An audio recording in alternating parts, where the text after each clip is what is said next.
सुनी भुसुंडिके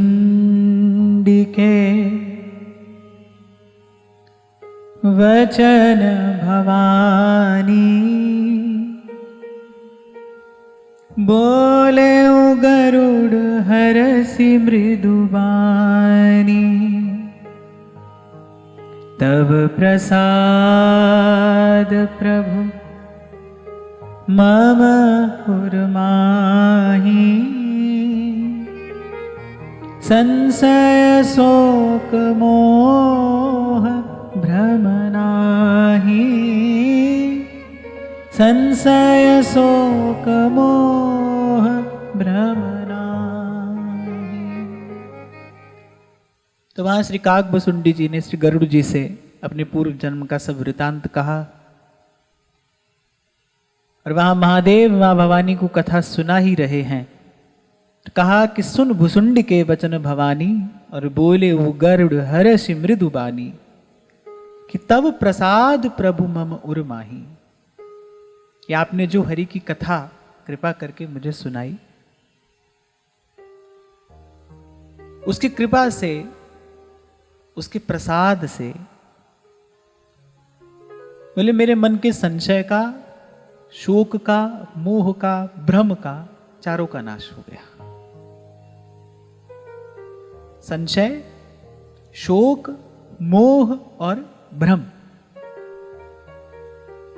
मन स्वस्थ हो गया, प्रसन्न हो गया। सुनेऊ पुनीत राम गुण ग्रामा,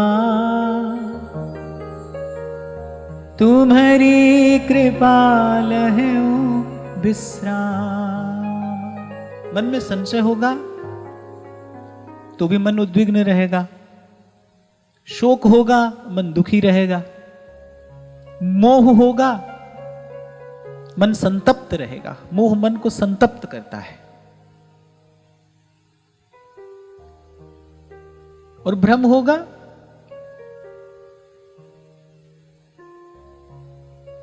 तो मन व्याकुल रहेगा।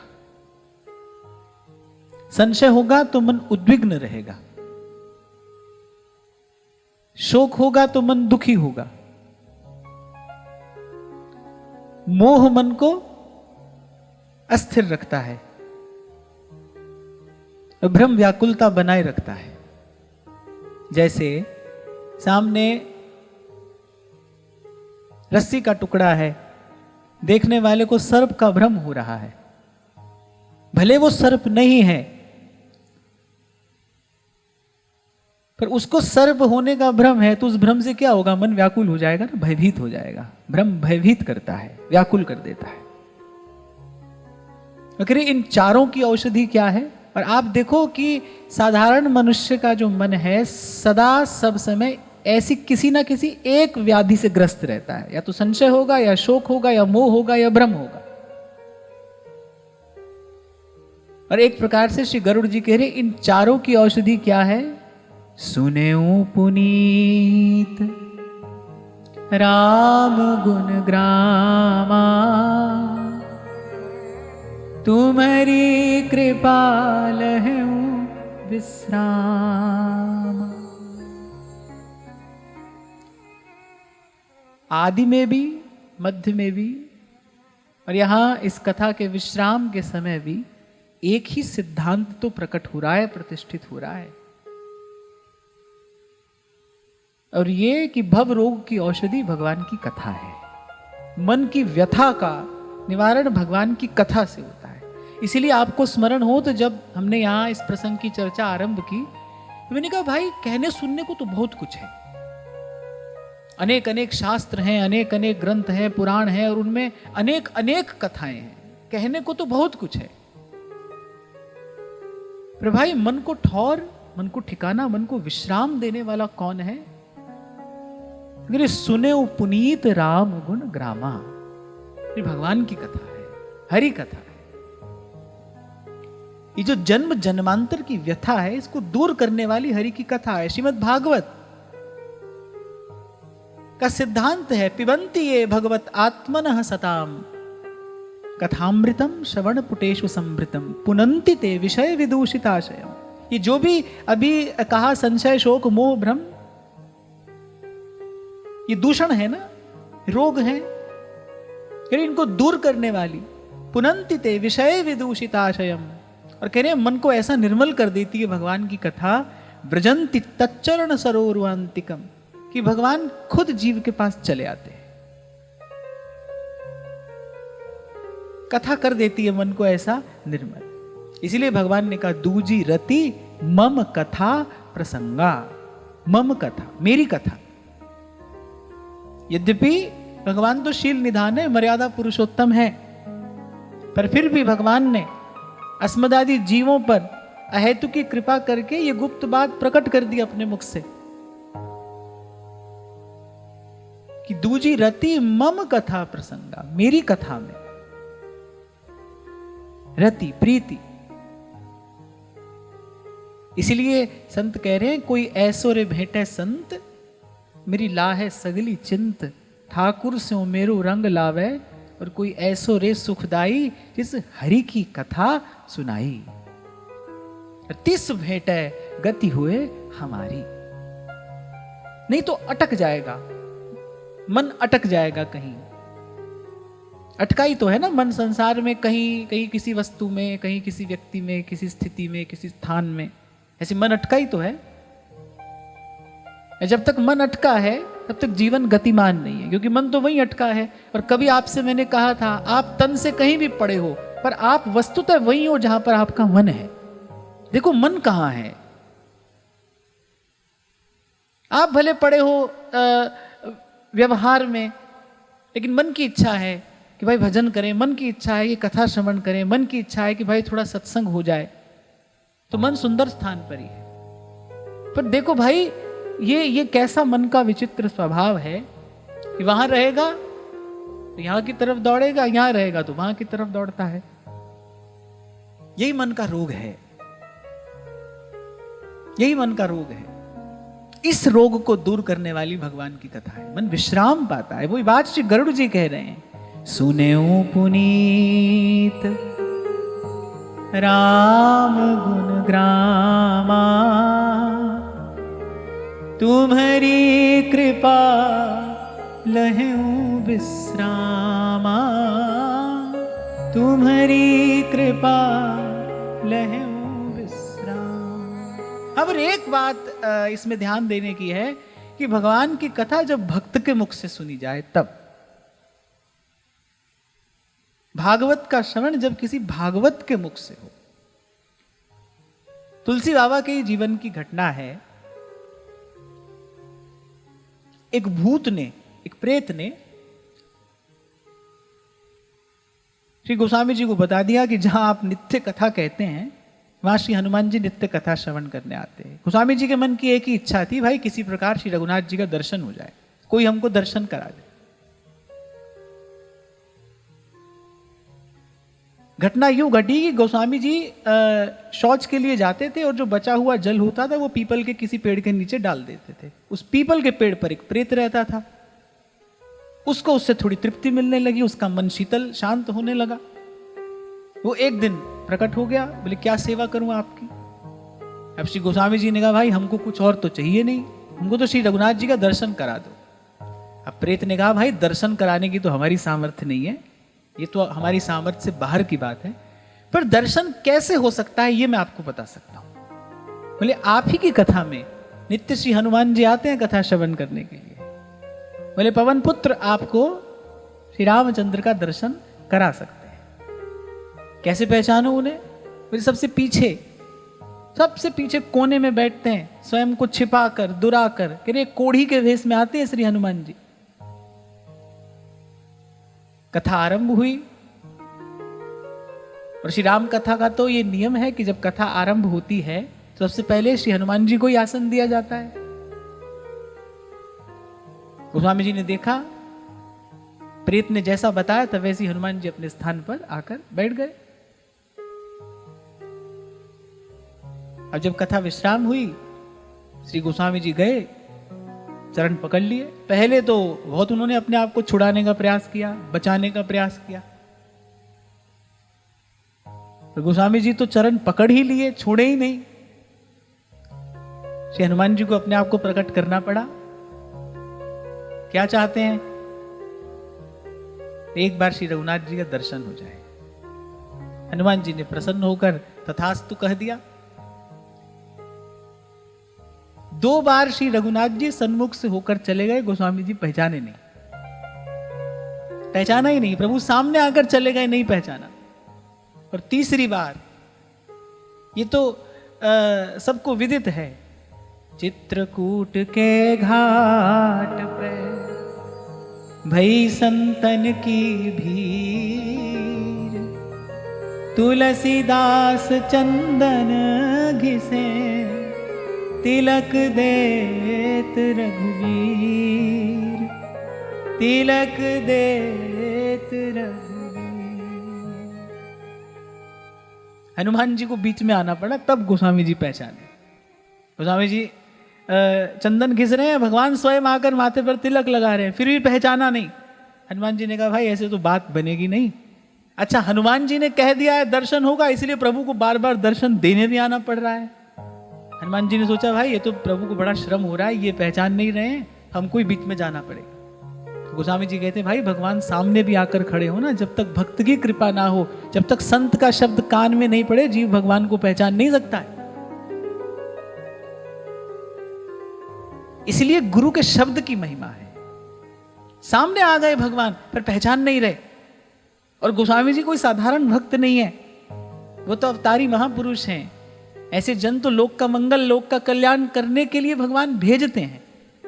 दिन रात निरंतर भगवान नाम का आश्रय जिनका जीवन है, सामने आए पर प्रभु पहचाना नहीं। तो जब तक गुरु का शब्द कान में नहीं पड़ता, जब तक संत का शब्द कान में नहीं पड़ता, तब तक ना भगवान के नाम में प्रीति होती है और ना भगवान के रूप के दर्शन की इच्छा होती है। सबका स्रोत सत्पुरुष का संग है, इसीलिए भगवान कहते हैं, प्रथम भगति संतन करि संगा, दूजी रति मम कथा प्रसंगा, दूजी रति मम कथा प्रसंगा। इसीलिए तो महादेव ने सार का सार कह दिया, पद सरोज अनपायनी, भक्ति सदा सत्संग। अरे यही चर्चा तो बहुत दिनों से हम कर रहे हैं कि कैसी प्रबल भगवान की माया है। किसी के भी मन के दर्पण पर वो धूल डाल सकती है, किसी की आंख में भी धूल झोंक सकती है। सत्संग से सतत मार्जन होता रहता है, क्योंकि संत और गुरु का जो शब्द है, उसकी उपमा क्या दी है श्री गोस्वामी जी ने, महामोह तम पुंज जासु वचन रवि करही निखर। ये सूर्य के समान है, प्रकाश से परिपूर्ण, मोह के अंधेरे को छाने ही नहीं देगा। तो मैं तो ऐसे इस घटना का चिंतन कर रहा था कि देखो प्रभु सामने आ गए, तभी गोस्वामी जी पहचान नहीं रहे। जब हनुमान जी का स्वर कान में पड़ा, शब्द कान में पड़ा, तब पहचाना कि सामने प्रभु है। इसीलिए गुरु साहिब कह रहे हैं, अंधकार महा गुरु मंत्र उजारा, गुरु का संग सगल निस्तारा, गुरु का शब्द न मेट कोई, कह नानक नानक हरि सोई। गुरु मेरी पूजा गुरु गोविंद, गुरु मेरा पार ब्रह्म गुरु भगवंत। तो सुने हो पुनीत राम गुणग्रामा, तू मेरी कृपा लहे हूं विश्रामा। पर गरुड़ जी का मन जो है ना तृप्त नहीं हो रहा। प्रभु की कथा सुन ली, पूर्व जन्म का सब वृतांत सुन लिया, लेकिन उनका मन तृप्त नहीं हो रहा। कह रहे प्रभु आप आज्ञा दे तो एक बात आपसे और पूछ लूं। ये बता रहा है ये वाक्य बता रहा है कि गरुड़ जी ने वस्तुतः सत्संग किया है, क्योंकि राम कथा जे सुनत अघाही, रस विशेष तिन जाना। तृप्ति हो जाए फिर कैसा सत्संग है, तो प्यास बनी रहे और बढ़ती रहे। तो गरुड़ जी ने कहा एक बात आपसे और पूछ लें। एक बात प्रभु पूछूं तो ही, कहूं बुझाई कृपा निधि मोहि। एक बात और आपसे पूछते हैं। कहीं संत मुनि वेद पुराना, नहीं कछु दुर्लभ ज्ञान समान।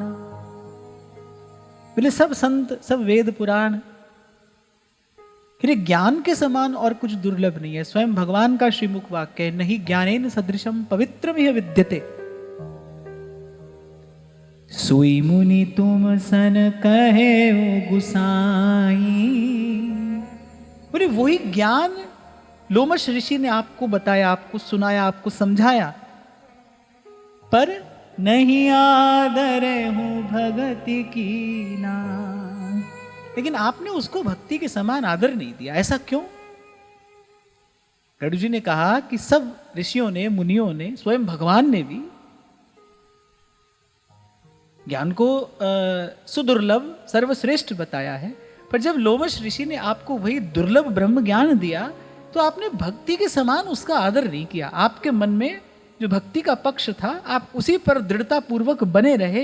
यद्यपि उसकी कृपा से आपने ऐसी दुर्लभ गति पाई, आपने वो भक्ति पाई जो भगवान नहीं देते किसी को, पर फिर भी हमारे मन में एक प्रश्न है कि आपने उस ज्ञान को भक्ति के समान आदर क्यों नहीं दिया। बड़ी मधुर वार्ता है और बड़ा गहन गंभीर रहस्य उद्घाटित करती है ये छोटी सी एक वार्ता जो गरुड़ जी और काकभूषुंडी जी के मध्य में अब हुई। देखो, श्रीमद् भागवत कहती है कि ज्ञान और वैराग्य भक्ति के पुत्र हैं। एक ज्ञान उत्पन्न होता है भक्ति के प्रसाद स्वरूप। अब उदाहरण थोड़ा अटपटा है पर समझ आ जाएगा। एक बालक जन्मा है किसी सती स्त्री के गर्भ से, और एक ने किसी वारांगना के गर्भ से जन्म लिया है। दोनों ही बालक है भाई, पर जो बालक किसी सती साध्वी माता के गर्भ से आया है, उसका शील, उसका सदाचार, उसका गुण विलक्षण होगा। निश्चित रूप से वो समादरणीय होगा, वो विश्व में समादृत होगा, क्योंकि उसकी भूमि शुद्ध है। कई बार इसीलिए तो मैं आपको निवेदन करता हूं भाई, कई बार आज समय ऐसा हो गया ना, माताएं एकदम से कह देती क्या सारे नियम हमारे लिए ही हैं, सब बंधन क्या हमारे लिए ही हैं। नहीं भाई, स्त्री पर रक्त शुद्धि का भार होता है। किसी भी वंश की, किसी भी कुल की परंपरा, मान मर्यादा उस कुल की स्त्री के कारण ही तो सुरक्षित रहती है। रक्त शुद्धि का भार है उस पर, ये उसका कर्तव्य है। आप कितने उदाहरण आपको मिल जाएंगे, कितने उदाहरण आपको मिलेंगे कि पिता भले ही भयंकर राक्षस क्यों ना हो, लेकिन यदि माता साध्वी है, यदि वो सदाचारिणी है, तो वो भक्त पुत्र को जन्म देती है, वो भक्त पुत्र को जन्म दे सकती है। वहीं दूसरी ओर पिता कितना ही बड़ा सदाचारी क्यों ना हो, लेकिन माता यदि संस्कारी नहीं है तो बालक कभी संस्कारी नहीं होगा, हो ही नहीं सकता। रावण भी तो ऋषि पुत्र ही है, रावण भी तो ऋषि का ही पुत्र है, पुलस्त्य ऋषि का पुत्र है, पर कहीं ना कहीं भूमि में दोष था, इसीलिए यह परिणाम आया। तो एक ज्ञान है जिसको भक्ति जन्म देती है, एक वैराग्य है जो भक्ति के गर्भ से प्रकट होता है, और एक ज्ञान है जो जाने कहां से आया है, उसके मूल में भक्ति नहीं है, कुछ भी हो पर भक्ति नहीं है। तो ऐसे ज्ञान का भक्तों ने आदर नहीं किया है। ज्ञान हो पर वो ज्ञान हो जो भक्ति के गर्भ से जन्मा हो, वो वैराग्य हो जिसके मूल में भगवान की भक्ति हो। खैर यहां तो श्री काकभूषुंडी जी ने बड़ा मनोवैज्ञानिक और बड़ा सुंदर उत्तर दिया है। ज्ञान ही भगति ही अंतर केता, सकल कहूँ प्रभु कृपा निकेता। सुनौर गारी बचन सुख माना, सादर बोले काग सुजान। अर्जुन ने पूछा ज्ञानी में और भक्त में कितना अंतर है, ये आप हमको समझा कर कहिए। अब भाई श्रोता भी गरुड़ जी जैसे हैं, तो उनके प्रश्न भी बड़े दिव्य हैं। गरुड़ जी प्रश्न पूछते हैं, श्री काकभूषुंडी जी का मन प्रसन्न हो जाता है। तो कह रहे भगत ही ज्ञान ही नहीं कछु भेदा, उभय हर ही भव संभव खेदा। बोले ऐसे तो ज्ञान और भक्ति में भेद नहीं है, दोनों ही भव रोग की औषध है, दोनों ही जीव के क्लेश का निवारण करने वाले हैं। परंतु बोले लेकिन यहां पर किंतु परंतु थोड़ा सा है। क्या है? अब भाई ये किंतु परंतु आपको सब जगह मिलेगा। श्रीमद् भगवत गीता में भगवान ने ज्ञान योग कर्म योग सब कहा, परंतु अंत में यही कहा ना, सर्वधर्मान् परित्यज्य मामेकं शरणं व्रज, अहम त्वा सर्व पापेभ्यो मोक्षयिष्यामि मा शुच। श्रीमद् भागवत हो, रामायण हो, श्री गोस्वामी जी की मानस हो, सब कहने के बाद गोस्वामी जी ने तो सब आचार्यों के सिद्धांत का समावेश अपनी मानस में कर दिया है। मैं कल भी आपसे कह रहा था ना, व्यवहार जगत की छोटी से छोटी बात से लेकर आध्यात्म जगत के बड़े से बड़े सिद्धांत को तुलसी बाबा सहजता से कह देते हैं। पर अंत में क्या कह रहे हैं? मौसम दीन न दीन हित, तुम समान रघुवीर, अस विचारी रघुवंश मणि, हरहूँ विषम भवभीर, हरहूँ विषम भवभीर। अब भाई अगर ऐसे कोरा ज्ञान देखना हो तो रावण के पास भी बहुत था। ऐसा कौन सा विषय था जिसका उसको ज्ञान नहीं था? इसलिए मैंने कहा एक ज्ञान भक्ति के गर्भ से उत्पन्न हुआ है। भगवान के चरण कमलों की सहज निष्काम निष्किंचना जो भक्ति है, एक दिव्य ज्ञान को वो जन्म देती है। एक वैराग्य भक्ति के गर्भ से जन्म लेता है। मैंने छोड़ा है उसमें यह बोध नहीं रहता, छूट जाता है, सब भगवत कृपा से छूट जाता है। भक्त तो अपने एक ही भाव में स्थिर रहता है कि मोह से भया न होएगा साहेब करता वो। उसकी दृष्टि अखंड भगवान पर ही बनी है, वो भगवत कृपा का ही विचार कर रहा है। तो गरुड़ जी ने कहा भाई ज्ञान में भक्ति में कोई भेद नहीं है, दोनों ही बोले दोनों ही जीव के क्लेश का हरण करने में समर्थ है। परंतु छोटी सी बात हम कहना चाहते हैं, नाथ मुनीस कहें कछु अंतर। अब देखो एक क्षण पहले कह रहे कोई अंतर नहीं है, फिर कह रहे नहीं, लेकिन जो संत भक्त है ना थोड़ा अंतर बताते हैं। कहीं कछु अंतर, सावधान सो सुनु विहंग।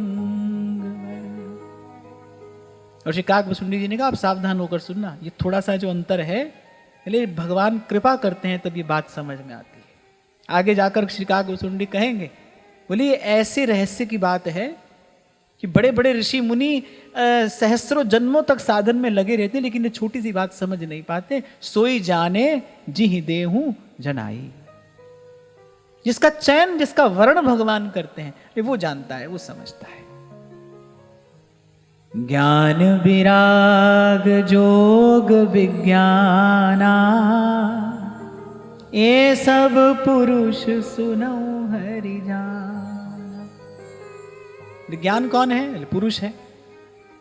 ज्ञान होता है ऐसा ही तो बोलते हैं ना, ज्ञान होती है ऐसा नहीं कहते।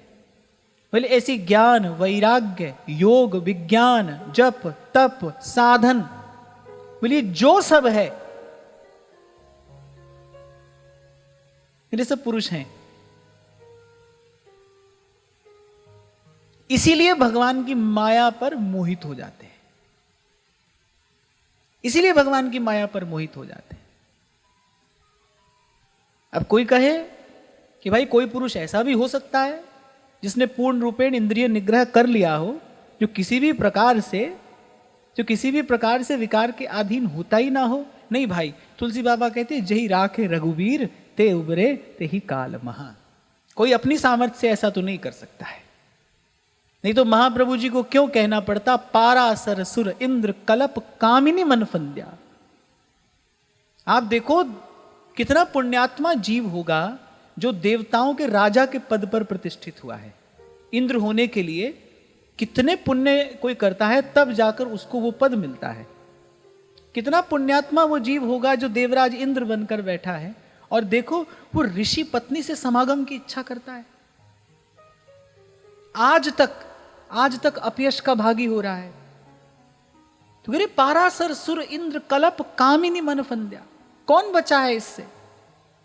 और परे देह दुख द्वंद कौन क्रम काल निकंद्या, कौन निकला है इससे?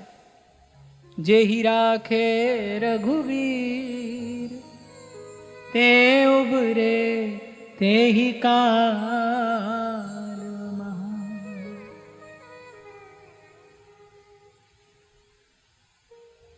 तो कह रहे पहली बात तो ऐसा हो नहीं सकता, और होता भी हो तो बोले सौ मुनि ज्ञान निधान मृग नयनी विधुमुख निरख और विवश होई हरिजान नारी विष्णु माया प्रगट। पहले तो ऐसा होता नहीं। कौन है जो काम के अधीन न हो जाता हो? कौन क्रम काल निकंद्या? और बोले कोई हो भी तो बिरला ही होता है, और भाई भगवत कृपा से ही ऐसा संभव है। यह गुण साधन ते नहीं होई तुम्हारी कृपा पाव कोई को। एक क्षण के लिए नारद जी ने सोचा, देखो भाई हमने जीत लिया काम को। अगर नारद जी ये सोचते ना प्रभु की कृपा से हम बच गए, तो बात दूसरी होती। जैसे कबीर जी बड़ी सावधानी से कहने बोले हम तो बच गए। उन्होंने ये नहीं कहा मैंने माया को जीत लिया है, वो कह रहे हम तो बच गए साहेब कृपा से, और संत सबद लग उतरे पार। तो ध्यान देकर सुनना चाहिए संत क्या बोल रहे हैं, किस धरातल से बोल रहे हैं। ये नहीं कह रहे कि मैं भगवान की माया को जीत कर बैठा हूं, हमने जीत लिया, ना ना, कह रहे हम तो बच गए भाई, हम तो बच गए साहेब कृपा से, संत सबद लग उतरे पार, बच गए हम। बोले पहली बात तो कोई जीत नहीं सकता, और कोई बचे तो साहेब कृपा से बच सकता है। यह गुण साधन ते नहीं हुई तुम्हारी कृपा पाव कोई कोई। जरा सी भूल हुई नारद जी से, कहा हमने जीत लिया।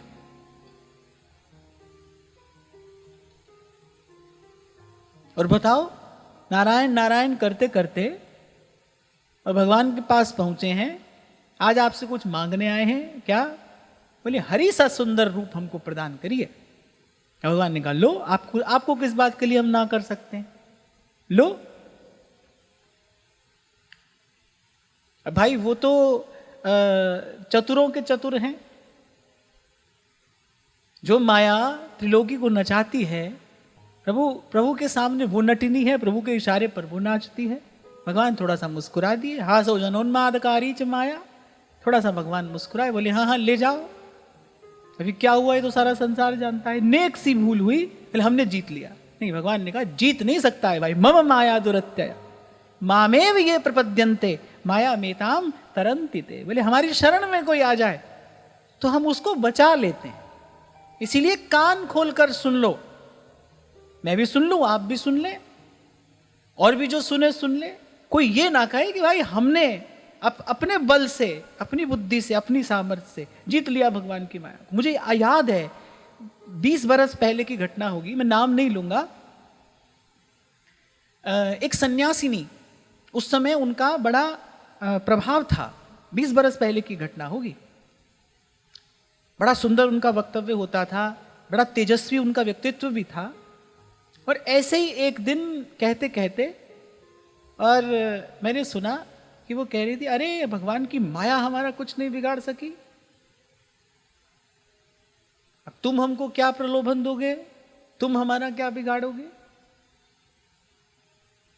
ऐसे कुछ अच्छा सा नहीं लगा ये सब सुन के। साधु के मुख से ऐसा शब्द शोभा नहीं देता। रामचरितमानस जैसी नौका, जो भव सिंधु से पार जाने के लिए नौका है, ऐसी नौका बनाकर भी गोस्वामी जी अंत तक क्या कह रहे हैं, तू दयालु दीन हो, तू दानी हो, भिखारी हो, प्रसिद्ध पात की, हूँ प्रसिद्ध पात की, तू पाप पुंज हारी, तू दयालु दीन।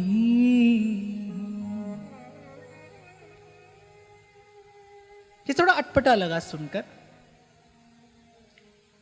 5-7 साल बाद हमको पता चला उनका विवाह हो गया, संन्यास के बाद।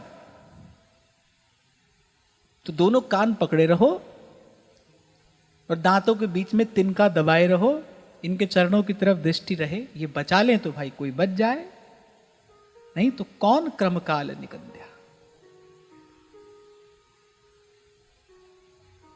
ये तो ब्रह्मा पे झपटी, शंकर पे झपटी और नारद मुनि के पड़ी पछार।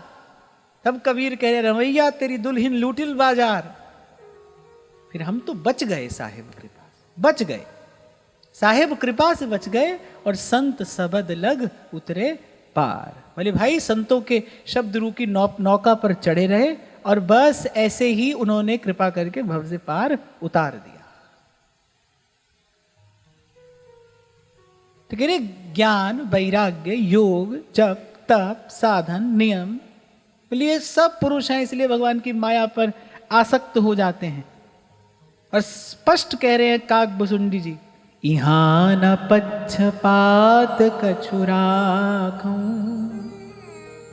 वेद पुराण संत मत भाखूं। बोले बिल्कुल निष्पक्ष होकर कह रहा हूं अपनी बात, और जो वेदों का, पुराणों का, संतों का मत है वही सुना रहा हूं आपको। मैंने कोई मेरा मत, मेरा विचार नहीं है। मोह ना नारी, नारी कै रूपा, पन्नगारी यह रीति अनूपा।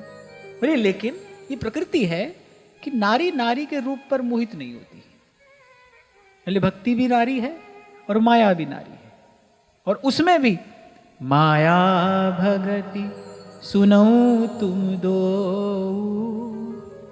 नारी वर्ग जाने सबको। बोले वो भी स्त्री है, वो भी स्त्री है, पर पुनि रघुवीर नहीं भगति प्यारी, माया खलु नर्तकी विचार। बोले दोनों में भेद क्या है? बोले एक तो राजा की प्रिय रानी है और दूसरी केवल उसके दरबार में उसके इशारे पर नाचने वाली है, नटिनी है। बोले दोनों में भेद ये है। भगति ही सानुकूल रघुराया, इसलिए भगवत रसिक देव कहते हैं जो कदापि माधो भजे माया चेरी होए, चेरी होए।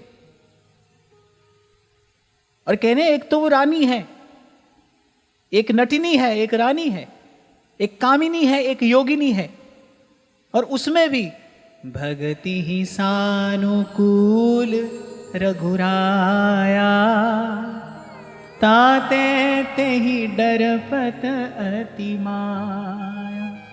और बोले उस पर भी राजा का रानी पर विशेष प्रेम है। भक्ति ही सानुकूल रघुराया, इसीलिए उस रानी के सामने बोले वो जो माया रूपी नटनी है वो किंचित अपनी कोई कला, अपनी कोई चतुराई दिखा नहीं सकती। ताते ते ही डरपत अति माया, क्योंकि भक्ति रूपी रानी भगवान रूपी राजा की अतिशय प्रिय है। भक्ति ही सानुकूल रघुराया, फिर ताते ते ही डरपत अति माया, इसीलिए माया उससे विशेष भय खाती है। राम भगति निरुपम निरुपाधि, बसई जासु उर सदा अबाधि। तेहि बिलोकी माया सकुचाई, कर न सकई कछु निज प्रभुता। जिसके हृदय में श्री हरि चरणों की अखंड विमल निर्मल भक्ति विराजमान रहती है, फिर माया उससे दूर ही रहती है, भय खाती है उससे। उसके चरणों की सेवा तो करती है, लेकिन उस पर उसकी किसी भी प्रकार की कोई प्रभुता नहीं चलती। अभी शायद पिछले सत्र की बात है ना, मैं आपको सुना रहा था परम संत श्री मलूक दास जी की वाणी। वो तो हाथ में डंडा लेकर फटकारते हैं माया को, हमसे जनी लागे तू माया, थोड़े से फिर बहुत हो गई, सुन पई है रघुराया। वो तो माया को फटकार देते हैं, बोले अजहू चेत दीवानी, अपने में है साहेब हमरा, अजहू चेत दीवानी, काहू जन के बस पर जई हो, भरत मरेगी पानी। भक्तमाल में एक ऐसा चरित्र आता है, भक्तमाल में एक ऐसा चरित्र आता है, एक संत ने लगा दिया एक देवी जी को, बोले हमारे लिए रोज लकड़ी काट कर लाया करो। संत चाहे तो क्या नहीं कर सकता है,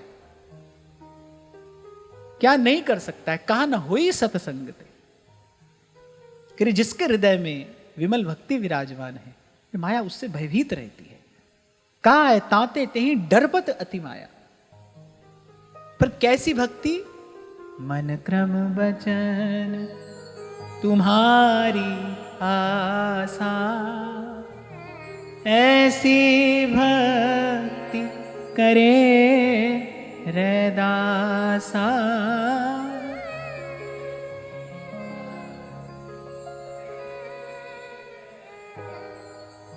यद्यपि विगत 20 दिनों से ये चर्चा चल रही है,